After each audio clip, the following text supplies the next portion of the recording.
everybody, it's Miss Karen again with First Chapter Fridays. I'm from the Hancock Town Library, and this book is called The Thief Lord by Cornelia Funke. She's actually from Germany. She does live in the United States now, but this book was translated from the German, and it was written in 2000. It's actually, I believe, her first book that she's written, and she's written many books since.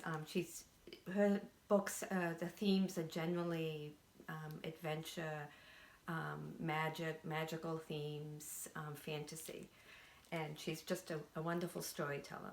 And then this book is read with permission by Scholastic. The Thief Lord. Chapter 1, Victor's New Clients. It was autumn in Venice when Victor first heard of Prosper and Beau. The canals, gleaming in the sun, dappled the ancient brickwork with gold, but the wind was blowing ice-cold air from the sea, reminding the Venetians that winter was approaching. Even the air in the alleyways tasted of snow, and only the wings of the carved angels and dragons high up on the rooftops felt any real warmth from the pale sun. The house in which Victor lived and worked stood close to a canal, so close, in fact, that the water lapped against its walls. At night, he sometimes dreamed that the house was sinking into the waves, and that the sea would wash away the causeway that Venice clings to, breaking the thin thread that binds the city to Italy's mainland. In his dream, the sea would sweep the lagoon away, too, swallowing everything, the houses, the bridges, the churches, the palaces, and the people who had built so boldly on its surface. For the time being, however, the city still stood firmly on its wooden legs. Victor leaned against his window and looked out through the dusty glass. Surely no other place on earth was more proud of its beauty than Venice, and as he watched its spires and domes, each caught the sun as if trying to outshine one another. Whistling a tune, Victor turned away from the window and walked over to his large mirror. Just the weather for trying out his new disguise, he thought, as the sun warmed the back of his sturdy neck. He had bought this new treasure only the previous day, an enormous mustache, so dark and bushy that it would have made any self-respecting walrus extremely jealous. He stuck it carefully under his nose and stood on his toes to make himself taller. He turned to the left, to the right, and became so engrossed in his reflection that he only heard the footsteps on the stairs when they stopped outside his door. Clients, blast! Why were they bothering him now, of all times? With a deep sigh, he sat behind his desk. He heard voices whispering outside his door. They were probably admiring his nameplate, Victor thought, a handsome black shiny sign with his name engraved in gold letters. Victor Getz, Private Detective, Investigations of any kind. It was written in 3 languages. After all, he often had clients from abroad. Next to the sign was a knocker, a lion's head with a brass ring in its mouth, which Victor had polished just that morning. What are they waiting for, he thought, tapping his fingers on the armrest of his chair. Avante, he called out, come in. The door opened. A man and a woman stepped into Victor's office, which also doubled as his living room.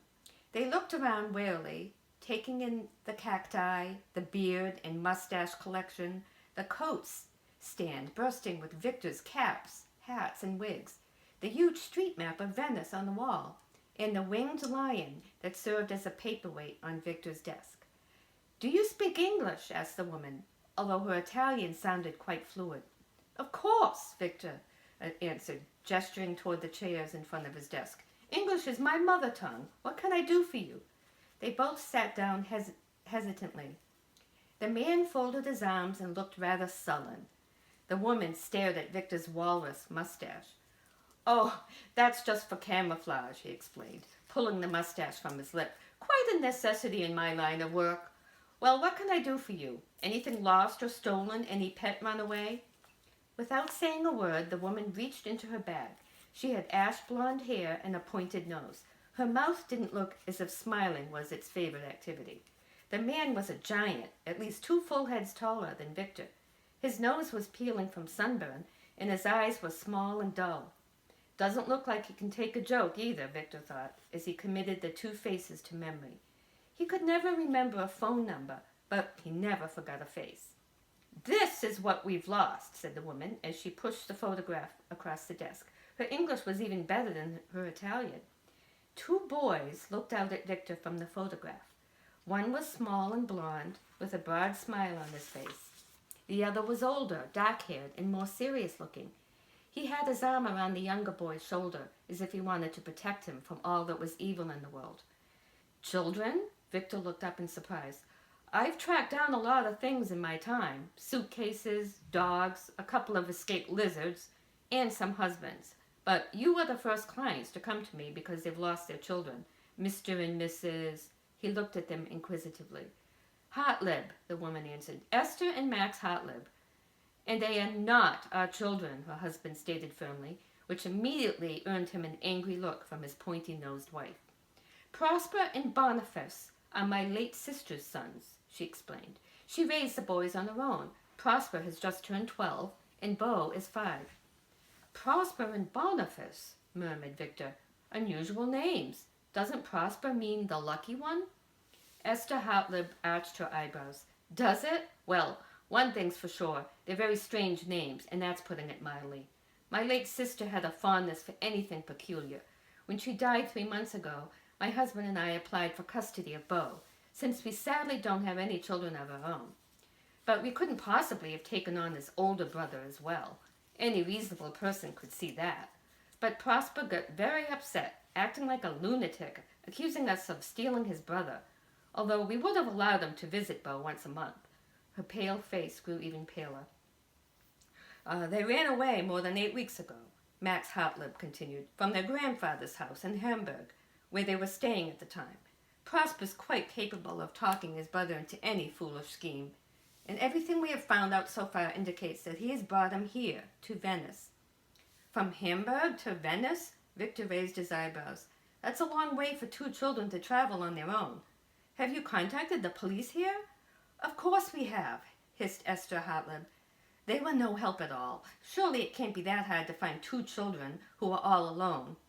But her husband cut her off. "Sadly, I have to return home on urgent business. We would therefore like to put you in charge of the search for the boys, Mr. Getz. The concierge at our hotel recommended you." "How nice of them," Victor mumbled. He fiddled with the false mustache. The thing looked like a dead mouse lying next to the phone. "But what makes you so sure they've come to Venice? Surely they didn't come just to ride on the gondolas." "It's their mother's fault." Mrs. Hartlib pursed her lips and glanced out through Victor's dirty window. Outside on the balcony, the wind was ruffling the feathers of a pigeon. "My sister kept telling the boys about this city. She told them stories about winged lions, a golden cathedral, and about angels and dragons perched on top of the buildings. She told them that water nymphs came ashore for walks at night up the little steps on the edges of the canals." She shook her head angrily. "My sister could talk about these things in a way that she almost made me believe her. It was Venice this, Venice that, nothing but Venice. Beau drew winged lions all the time, and Prosper simply drank in every word his mother said. He probably thought that if they could make it to Venice, he and Beau would land right in the middle of Fairyland. What an idea!" She wrinkled her nose and cast a contemptuous look through the window at the crumbling plaster of the neighboring houses. Mr. Hartlib adjusted his tie. "It has cost us a lot of money to trace the boys this far, Mr. Getz," he said, "and I can assure you that they are here, somewhere. In this filth." Mrs. Hartlib finished her husband's sentence for him. "Well, at least there aren't any cars here to run them over," Victor said under his breath. He looked up at the street map on his wall and stared at the maze of lanes and canals that made Venice so unique. Then, turning back to look at his desk, deep in thought, he started scratching doodles onto its surface with his letter opener. Mr. Hartlib cleared his throat. "Mr. Getz, will you take the case on?"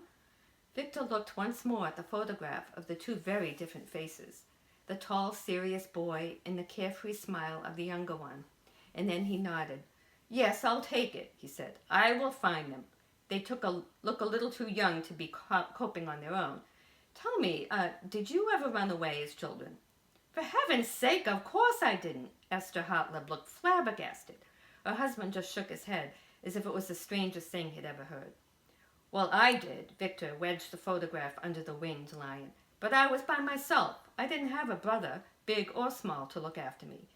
Well, leave me your address and telephone number, and let's talk about my fee.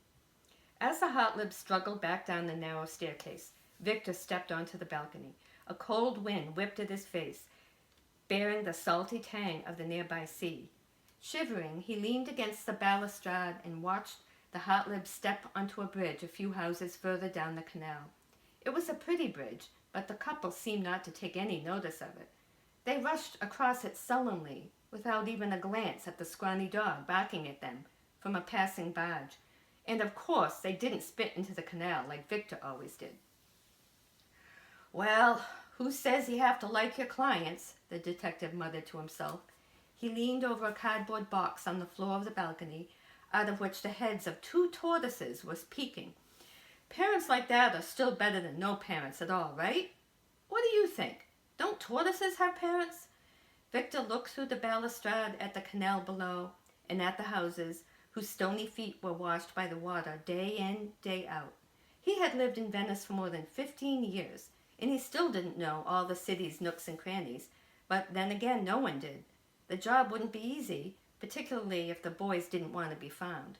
There were so many hiding places, and so many narrow alleys with names no one could remember. Some of them with no names at all. Boarded up churches, deserted houses. The whole city was one huge invitation to play hide and seek. Well, I've always liked playing hide and seek, thought Victor, and so far I've found everyone I've ever looked for. The 2 boys had already been coping alone for 8 weeks. 8 weeks! When he had run away from home, he had only managed to cope with his freedom for 1 afternoon. At dusk, he had slunk back home, feeling sad and sorry for himself. The tortoises nibbled at the lettuce leaf Victor was holding out to them. I think I'd better take you inside tonight, he said. This wind tastes of winter. Lando and Paula looked at him through their lashless eyes. He sometimes got them mixed up, but they didn't seem to mind. He had found them one day at the fish market, where he had gone in search of a client's Persian cat. Once Victor had managed to fish the pedigreed cat out of a barrel full of stinking sardines and stowed her in a scratch-safe box, he had discovered the 2 tortoises. They had been meandering between all the human feet, completely oblivious to the world. When Victor picked them up, they quickly retreated into their shells. Where shall I start? Victor wondered. In the orphanages? The hospitals? Oh, they're such sad places, but maybe I don't need to begin there. The Hartlebs have probably done that already. He leaned over the balcony and spat into the dark canal. Beau and Prosper. Nice names, he thought, even if they are a little unusual. And that's the end of chapter 1. Thank you for listening. And keep in mind that you can download this book on Overdrive with the Libby app. And if you have any questions, you can call the library. We are not open yet, but we are doing curbside pickups. So you can always give us a call or email the library and request books, and we'll put them in a bag for you in the entryway. So I hope I see you next week. Thanks for listening. Bye.